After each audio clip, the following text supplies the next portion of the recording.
I am Dante. Yeah.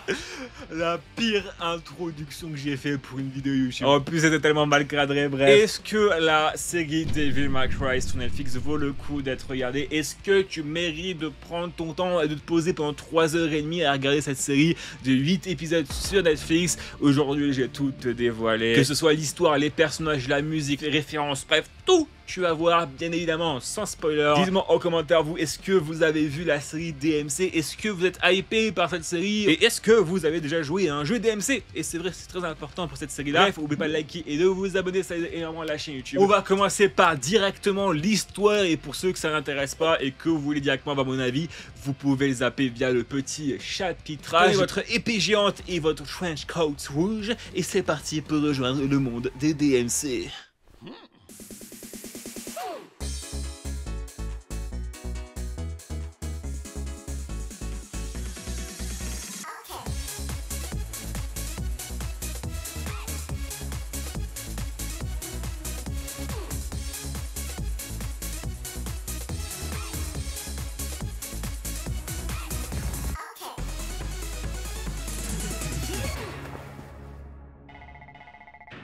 La série suit principalement 3 personnages, le protagoniste emblématique Dante, la mystérieuse Mary-Ann Arkham et l'antagoniste principal surnommé White Rabbit.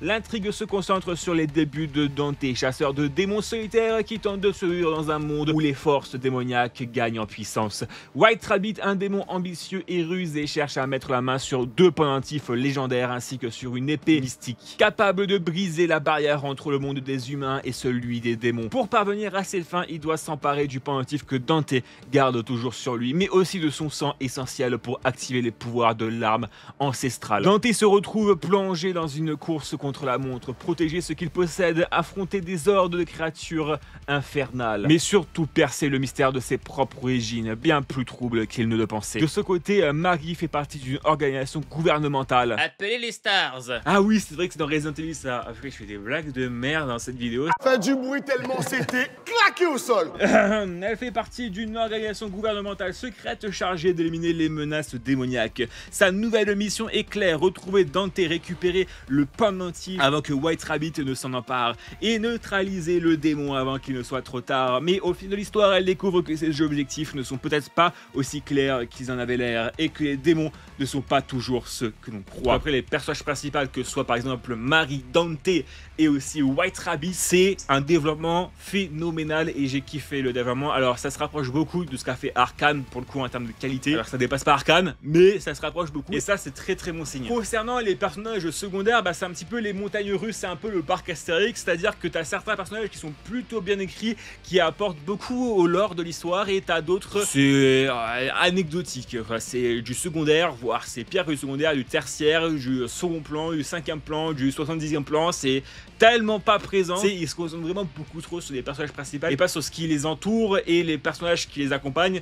J'avoue que c'est un peu dommage. Mais bon, tant que les personnages principaux sont bien écrits, je pense que c'est le principal. Et là, pour le coup, ils l'ont plutôt bien réussi. Et la grande question qui se pose par rapport à cette série Devil May Cry sur Netflix, c'est est-ce que ça rentre dans la lignée des jeux vidéo? Est-ce que c'est canon à ce qui a été fait dans le monde vidéoludique? Et bah non, ça s'en inspire grandement. C'est comme si c'était canon, mais ça ne l'est pas. C'est un petit peu à l'image, vous savez, du jeu Hyrule Warriors, l'ère du fléau, qui te raconte ce qui s'est passé avant, mais qui prend un petit peu une axe différente pour éviter d'entacher ce qui a été fait dans les jeux précédemment. Et pour le coup, je trouve que c'est vraiment un très bon move. Admettons, l'adaptation était mauvaise, comme ça, c'est pas canon et tu peux passer à autre chose. Pas comme certaines séries comme Resident Evil, hein.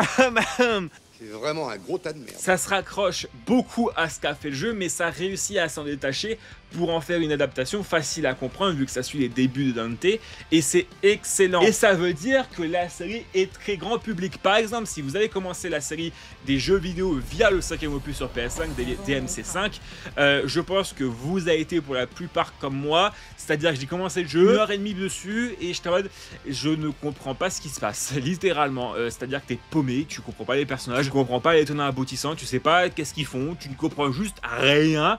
Et c'est là où cette série est très importante, c'est que ça t'explique le début, c'est vraiment excellent. Alors je dirais aussi par contre petit bémol, ça c'est par rapport à Capcom en globalité, ils auraient dû faire la promo de la série Netflix en même temps que la sortie d'un jeu, comme ça booste la vente d'un jeu. Ils auraient dû faire le premier opus ou le second opus en remake, comme ça t'appâtes les gens à les faire venir sur ton jeu, un petit peu comme avait fait à l'époque Arcane, mais surtout comme avait fait Sony avec leur adaptation au cinéma et en série. Par exemple, ils avaient sorti la compilation Uncharted pour la sortie d'Uncharted le film, ils avaient fait pareil avec The Last of Us où ils ont sorti The Last of Us partie 1 sur PS5 pour la sortie de la première saison, ils ont ressorti The Last of Us partie 2 pour la seconde saison. On verra ce qui va se passer pour la saison 3, est-ce qu'il y aura une partie 3 qui va sortir en même temps, on verra bien. Je trouve que c'est un peu un manque d'intelligence de Capcom là, ils auraient pu vraiment maximiser leur chiffre d'affaires et maximiser les ventes d'un produit avec la série qui sort en même temps, mais bon, ils ont pas fait ça, c'est un peu dommage, surtout quand tu vois la gueule du premier opus, mon dieu, ça pique sa race.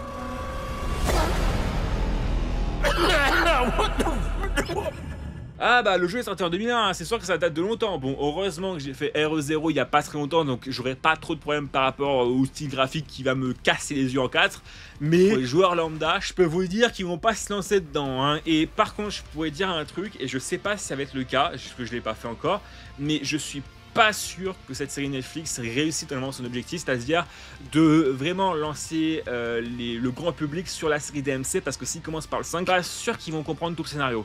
Pour le coup. Et en parlant de compréhension, est-ce que l'animation est bonne et est-ce que les combats sont aussi lisibles à lire, hein, parce que c'est le problème de beaucoup d'animés aujourd'hui ou beaucoup d'adaptations, c'est que des fois il y a tellement de choses qui se passent à l'écran que tu comprends un petit peu rien et que tu es obligé de repasser 4 fois le passage pour bien comprendre les actions et comment il a tabassé le mec avec des coups de poing. J'avais sorti comme exemple dans ma vidéo Gundam GQ's, ma critique, d'ailleurs n'hésitez pas à aller la voir, c'est disponible sur ma chaîne YouTube, bah, le cas de Jujutsu Kaisen où des fois tu as tellement de choses qui se passent à l'écran que tu ne comprends rien de rien et tu es obligé de repasser plusieurs fois le truc. Et en termes d'immersion et en termes de plaisir, j'avoue que c'est pas trop là. Bah, là en fait pas du tout, parce qu'il y a tellement de choses qui se passent à l'écran, mais c'est très compréhensible parce que l'animation est simple, c'est pas complexe, c'est pas machin de là. Et pour ceux qui se diraient ouais mais bon c'est chiant, il y a du CGI, alors vraiment il faut vraiment s'approcher vraiment beaucoup, hein, se mettre devant la caméra comme ça pour vraiment remarquer qu'il y a de la 3D et de la CGI, surtout que bah, c'est très bien fait pour ce point là. L'Attaque des Titans saison 4 partie 1,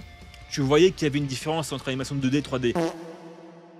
En parlant de l'animation, tu as un épisode qui fait un gros écart dans l'animation, dans le style de dessin, c'est l'épisode 6. Parce que l'épisode 6 prend une direction, une DA complètement différente par rapport aux autres. Tu as deux styles dans le même épisode.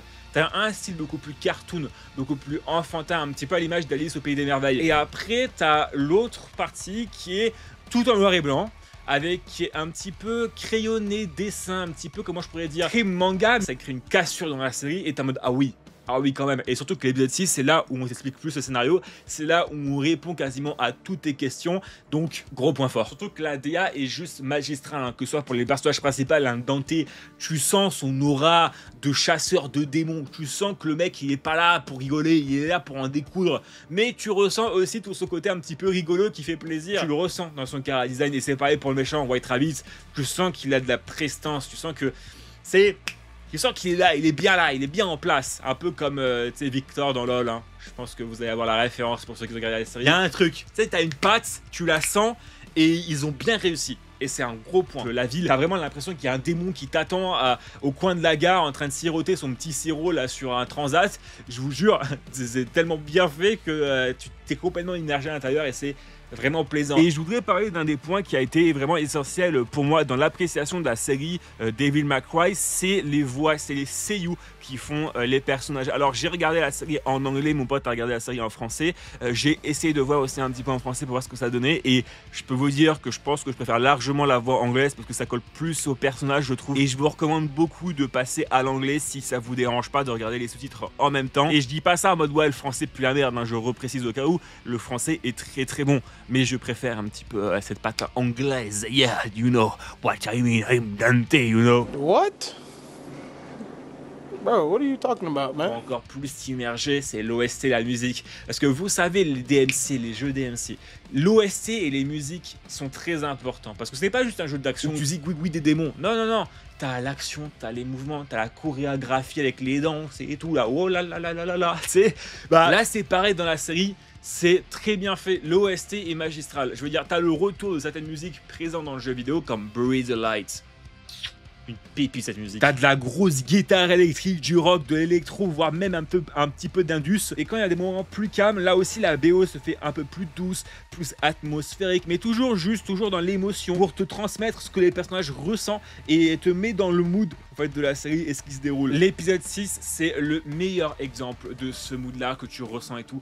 Vous allez voir, hein, c'est spectaculaire. Pour vous dire, je crois que j'ai quasiment mis toutes les musiques présentes dans la série dans ma playlist parce qu'elles sont juste trop bien, c'est trop mon style de musique. Et c'est un truc que peu vont noter, mais moi j'aime bien avoir des petits easter eggs, je sais pas, je trouve ça toujours cool.